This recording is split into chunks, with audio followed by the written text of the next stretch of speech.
चलिए देखते हैं क्वेश्चन नंबर अगर 10 आपने कर लिया है तो बहुत अच्छी बात है। चलिए 15 पे स्टार्ट कर ले। चलिए क्या है क्वेश्चन 15 में? What is the energy of the hydrogen atom in the first excited state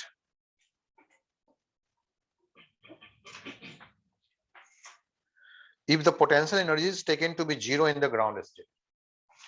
वही हाइड्रोजन, ये देखो ये हाइड्रोजन एटम है और इसका एक ग्राउंड स्टेट भी है।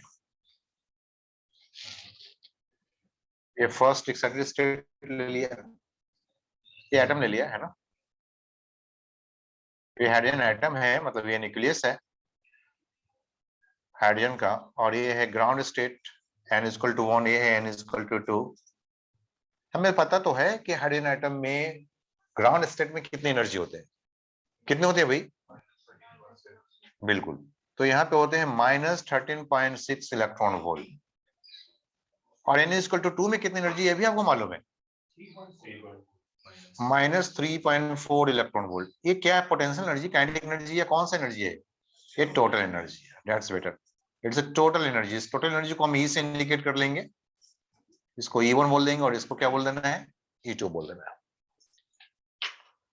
लेकिन इस क्वेश्चन में बोला है कि सपोज करो ऐसा कि इसमें जो पोटेंशियल एनर्जी है ना, अच्छा ये बताइए कि इसमें पोटेंशियल एनर्जी कितना है? ग्राउंड स्टेट में कितने पोटेंशियल एनर्जी है? आप बोल सकते हो कि इसका -27.2 इलेक्ट्रॉन वोल्ट, यही है ना। अच्छा इसमें काइनेटिक एनर्जी कितना है ये भी आप बोल सकते हो, 13.6 इलेक्ट्रॉन वोल्ट। सही बात है भाई, और इन दोनों को ऐड कर लेता हूं तो E1 मिल जाता है इतना। इसने कहा कि भाई ऐसा है कि इसकी पोटेंशियल एनर्जी 27.2 इलेक्ट्रॉन वोल्ट नहीं, 0 मान लो, है ना। तो भाई अगर मैं इसमें पोटेंशियल एनर्जी की, अब इसने अकॉर्डिंग टू द क्वेश्चन, अगर मैं पोटेंशियल एनर्जी U की वैल्यू 0 ले लूंगा, U1 की वैल्यू 0 हो जाएगा इफ के साथ, है ना, इफ। तो काइनेटिक एनर्जी तो खैर जो है वही रहेगा ना, काइनेटिक एनर्जी तो उतना ही रहेंगे 13.6 इलेक्ट्रॉन वोल्ट, और टोटल एनर्जी कितना हो जाना है? 13.6 इलेक्ट्रॉन वोल्ट, यानी कि प्लस में आ गया। ठीक है, तो फिर अगर यहाँ का इसका E1 की वैल्यू 13.6 इलेक्ट्रॉन वोल्ट है, तो भाई E2 की वैल्यू क्या होगा? ये क्या हो सकता है? तो difference of the energy will not change, delta E will not change, delta E will remain the same. तो मैं बोलूंगा कि okay what is the delta E? Delta E is 10.2, means E2 minus E1 is equal to what? 10.2 electron volt. ठीक है, तो बोला कि भाई यहाँ की एनर्जी, टोटल एनर्जी क्या है? E2 की वैल्यू क्या होना चाहिए? ये नया E2 की वैल्यू क्या होना चाहिए अगर ऐसा हो जाए तो, इस कंडीशंस के अकॉर्डिंग? बस हो गया, आ गया आंसर।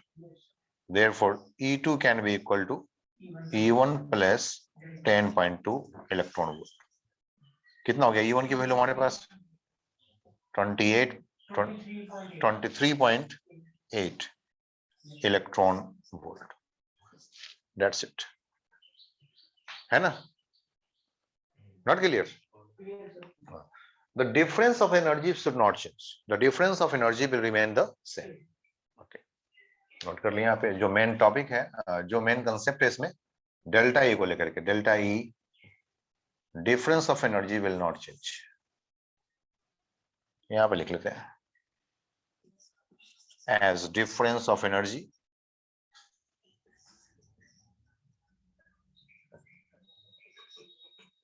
will not change,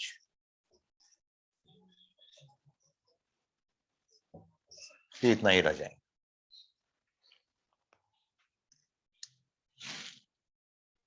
ठीक है, बढ़िया है, अच्छा दिख रहा है। इसे को रब करके करेंगे उस जगह। -13.6 electron volt is the total energy. इसको हम माइनस के भी बोल सकते हैं। आप बोल सकते हो अच्छा काइनेटिक एनर्जी की वैल्यू कितना है भाई? तो बोल सकते हैं जब माइनस के, तो माइनस हटा दिया, 13.6 इलेक्ट्रॉन वोल्ट एक काइनेटिक एनर्जी हो गया। पोटेंशियल एनर्जी क्या होना चाहिए? Twice of the kinetic energy, negative value, तो ट्वाइस -27.2 इलेक्ट्रॉन। बट इस क्वेश्चन में क्या पूछा गया है कि अगर ग्राउंड स्टेट में पोटेंशियल एनर्जी की वैल्यू 0 हो जाए, इफ 0 हो जाए और बाकी सब एनर्जी वैसा ही, मतलब काइनेटिक एनर्जी, चूंकि इसमें स्पीड तो रहेंगे ना, तो काइनेटिक एनर्जी तो रहेंगे ना, काइनेटिक एनर्जी की वैल्यू क्या होना चाहिए, 1/2 mv0 स्क्वायर, यही होगा ना। जो काइनेटिक एनर्जी है उसकी वैल्यू आप रखोगे 1/2 mv0 स्क्वायर, जहां पे m is the mass of the electron, तो इसकी वैल्यू यही आएगा 13.6 इलेक्ट्रॉन वोल्ट आएंगे कैलकुलेट करने पे। ओके, सो काइनेटिक एनर्जी की वैल्यू 13.6 इलेक्ट्रॉन वोल्ट है, काइनेटिक एनर्जी 13.6 इलेक्ट्रॉन वोल्ट है, तो टोटल एनर्जी क्या हो जाएगा, दोनों को सम करूंगा तो potential energy plus kinetic energy is equal to total energy, ये टोटल एनर्जी हो गया। तो टोटल एनर्जी क्या होना चाहिए भाई, तो 13.6 electron volt, 0 plus this one. Now what were the difference of this two energy, यहाँ पे एनर्जी फर्स्ट एक्साइटेड, क्या पूछा है क्वेश्चन में, in the first excited what is the energy of the hydrogen atom in the first excited state, मतलब इसमें कितने total energy हो जाएंगे।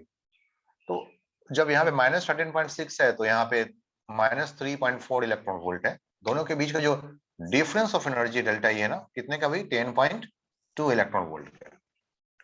तो 10.2 इलेक्ट्रॉन वोल्ट एनर्जी जो जिनका डिफरेंस है शुड नॉट चेंज। और ये क्या होता है difference, high energy state minus lower energy, E2 minus E1, E2 minus E1 की value, so what is the value of E2, तो E2 की वैल्यू, अब नया E2 की वैल्यू क्या हो सकता है, अगर यहाँ पे पोटेंशियल एनर्जी की वैल्यू 0 है तो E1 जो हमने कैलकुलेट कर लिया 13.6 electron volt plus 10.2 electron volt, the answer is 23.8 electron. Clear है ना, आसान है। Next, in a spectroscopic instrument, a spectroscopic instrument can resolve the two nearby wavelengths lambda and lambda plus delta lambda if lambda divided by delta lambda is smaller than 8000।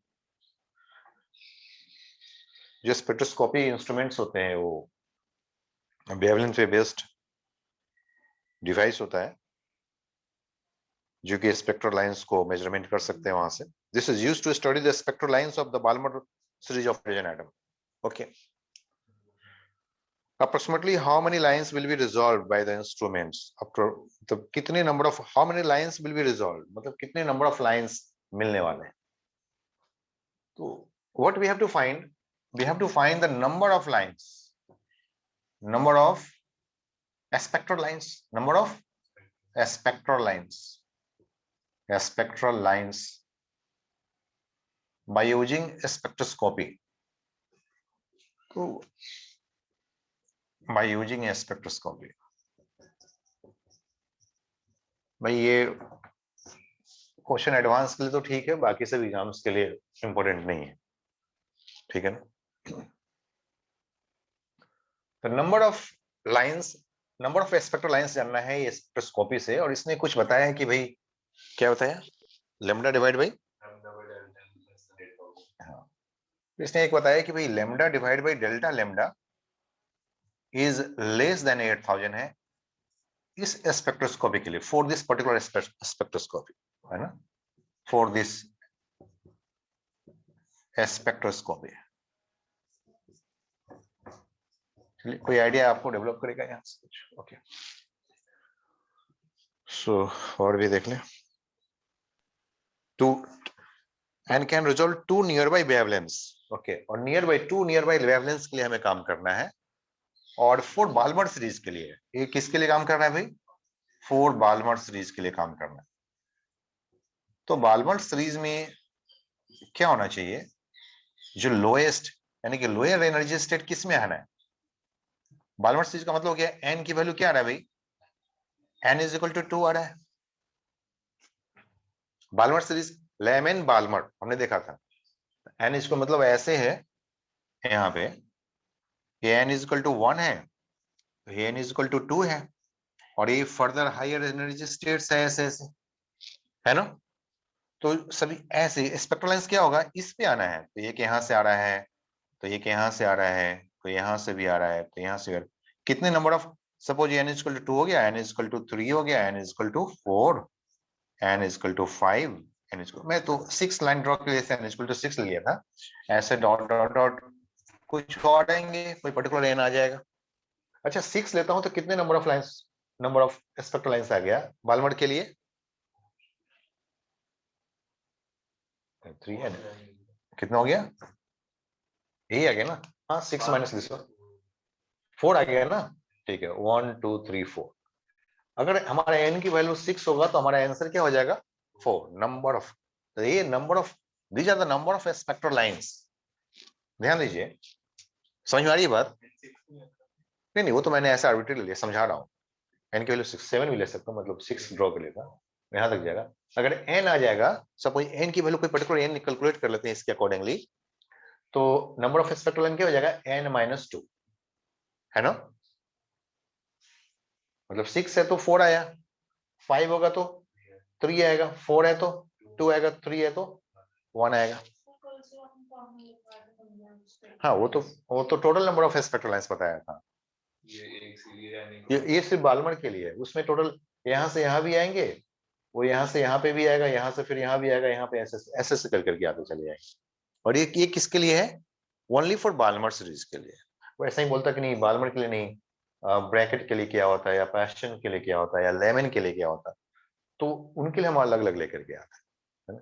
जैसे lemon के लिए क्या होता है? टोटल है यार n-1 हो जाता है, हाँ उसमें से एक कम कर लेते हैं, दैट्स इट।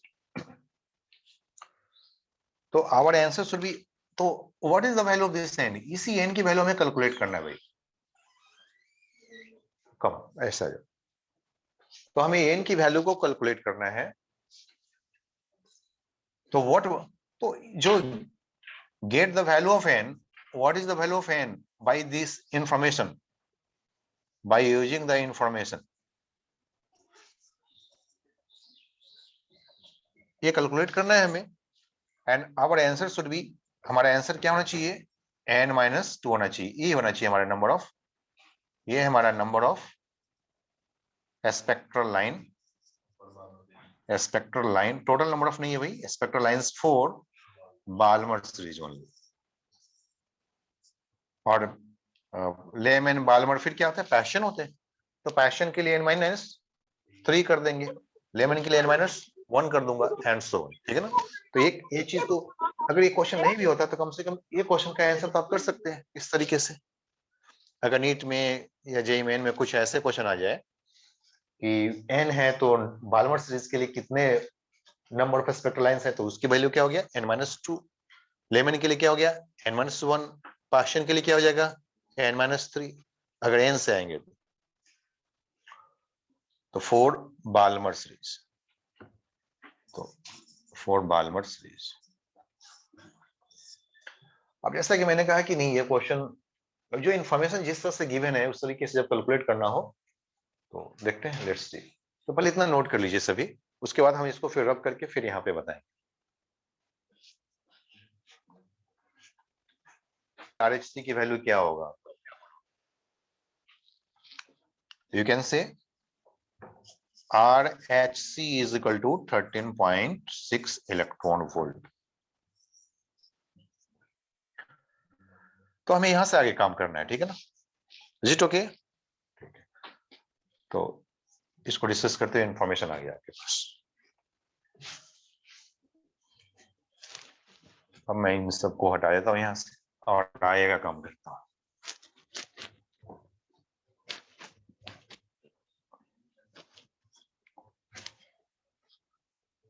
तो कई सारी छोटे छोटे बातें यहां से क्लियर होकर के आ गया।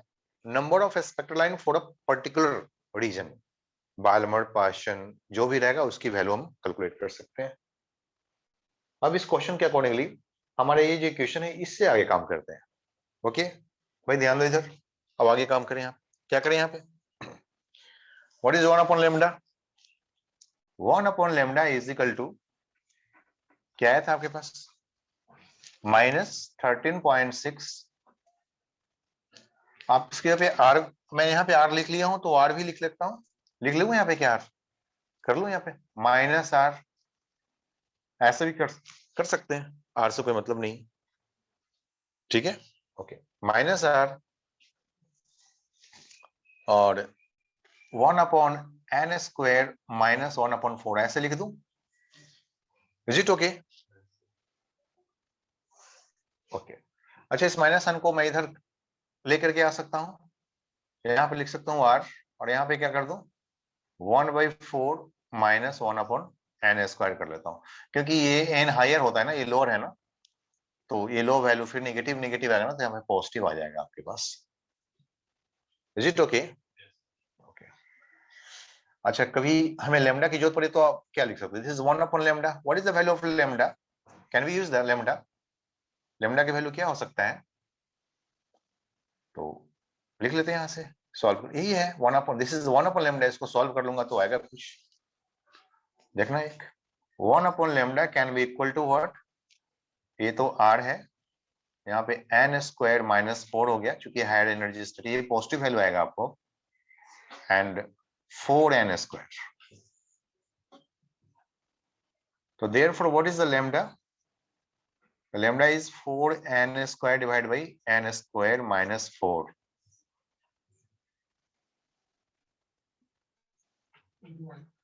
और r नीचे आ जाएगा ना, into 1/r, 1/r। तो अगर हमें लेमडा की जरूरत पड़ेगी तो हम यहाँ पे ऐसे इस्तेमाल कर लेंगे उसको। नंबर 1, कई सारे ये हमारे काम का है इक्वेशन, ठीक है? Is it okay?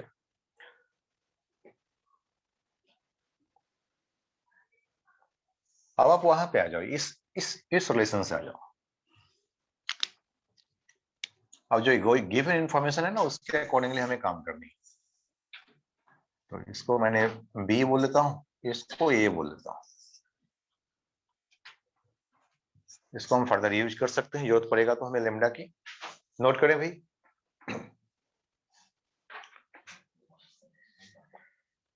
गिवन है एक इंफॉर्मेशन आपके गिवन है डेल्टा लेमडा के related, lambda upon delta lambda, lambda upon delta lambda के बारे में। डेल्टा लेमडा यानी कि डी लेमडा, डेल्टा लेमडा हम ला सकते हैं अगर हम किसी को डिफरेंशिएट करते हैं ना, तो वहां पे डेल्टा को डेल के फॉर्म में या डी के फॉर्म में इंडिकेट कर सकते हैं।